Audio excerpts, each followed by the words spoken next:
நம்ம அசுலஜோரம் யூடியூப் சேனல்ல நிறைய சீரீஸ் ஆஃப் வீடியோஸ் பார்த்துட்டு வந்துட்டு இருக்கோம். அந்த வகையில் இப்போ நம்ம ஒரு முக்கியமான ஒரு சீரீஸ் ஆஃப் வீடியோஸ்குள்ளே போகிறோம். அது என்னன்னு பார்த்தீங்க அப்படின்னா, அனுபவ பரிகாரங்கள். அனுபவ பரிகாரங்கள் அப்படின்னா, பொதுவாக ஒவ்வொரு விஷயங்களுக்கும் இப்போ நம்ம பொதுவாக பரிகாரங்கள் பல வகையில் இருக்குது.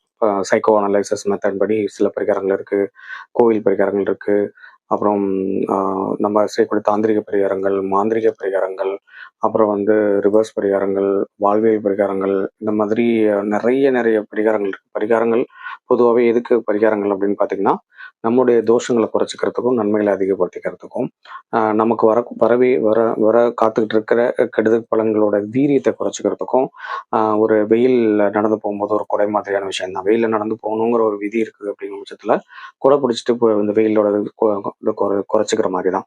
இப்போ நமக்கு ஏதோ ஒரு அடிப்பட போகுது அப்படிங்கிற மாதிரி ஒரு சூழ்நிலை இருக்குது அப்படின்னா, அந்த அடியை நம்ம நேரடியாக உடம்புல, முகத்தில், நெஞ்சில், கண்ணில் வாங்கிக்காம முதுகில் அப்படி இப்படி திரும்பி ஒரு தோலில் அந்த மாதிரி நம்மளால தாங்கக்கூடிய கெப்பாசிட்டியை இன்க்ரீஸ் பண்ணிக்கிட்டு அந்த வலியோட வேகத்தை குறைச்சிக்கிறதுக்காக தான் பரிகாரங்களே. பொதுவாகவே ஜோதிடம் ஜோதிட கலைனாவே அது பரிகார கலைன்ற மாதிரி தான் அதை நம்ம கணக்கில் எடுத்துக்கணும். அப்படிதான். ஸோ அந்த வகையில் இந்த மாதிரி பரிகாரங்கள் நிறைய வகையில் இருந்தாலும் அவங்கவுங்களுக்கு தேவைப்படுற நிறைய மாற்றுமத நண்பர்கள் இருப்பாங்க. அவங்களுக்கு சில பரிகாரங்கள் நம்ம இந்த கோயில் பரிகாரங்கள் செட் ஆகாது, சில தாந்திரிக பரிகாரங்கள் செட் ஆகாது. ஏன்னா அவங்களோட மத மார்க்கங்கள்ல இதெல்லாம் சரியானபடியாக இருக்காது.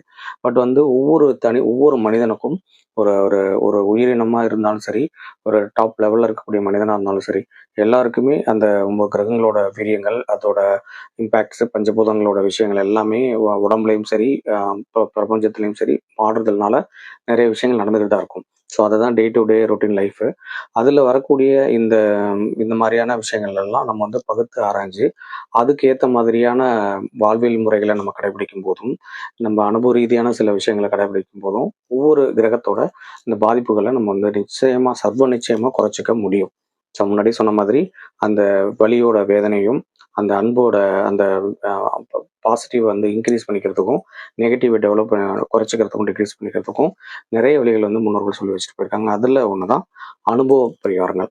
அந்த அனுபவ பரிகாரங்கள் அப்படின்னு என்னன்னு பார்த்தீங்கன்னா, அனுபவ ரீதியா அனுபவமா இப்போ ஒரு கிரகத்தோட பலம் நல்லா இருக்கு, நல்லா இல்லை அப்படிங்கிறத அனுபவ ரீதியா நமக்கு நடக்கிற விஷயங்கள் டே டு டே லைஃப்ல, ப்ளஸ் நம்மளோட பாஸ்ட் லைஃப்ல என்ன மாதிரி விஷயங்கள் நடந்தது, என்ன மாதிரி இருக்கு, இப்போ எப்படி போயிட்டு இருக்கு அப்படிங்கிறதெல்லாம் நம்ம அனலைஸ் பண்ணி பார்க்கறது மூலமா இந்த கிரகம் நல்லா இருக்கு, நல்லா இல்லை, நமக்கு நன்மை செய்யக்கூடிய இடத்துல இருக்கு, நன்மை செய்யக்கூடிய முடியாத இடத்துல இருக்கு அப்படிங்கிறதெல்லாம் நம்ம தெரிஞ்சுக்கிட்டு அதுக்கு ஏற்ற மாதிரி நம்ம நம்ம வாழ்க்கையில இருக்கக்கூடிய ஒவ்வொரு நாளையும் ரொட்டீனையும் நம்ம அந்த மாதிரி சில பரிகாரங்களோட ஓட்டும் போது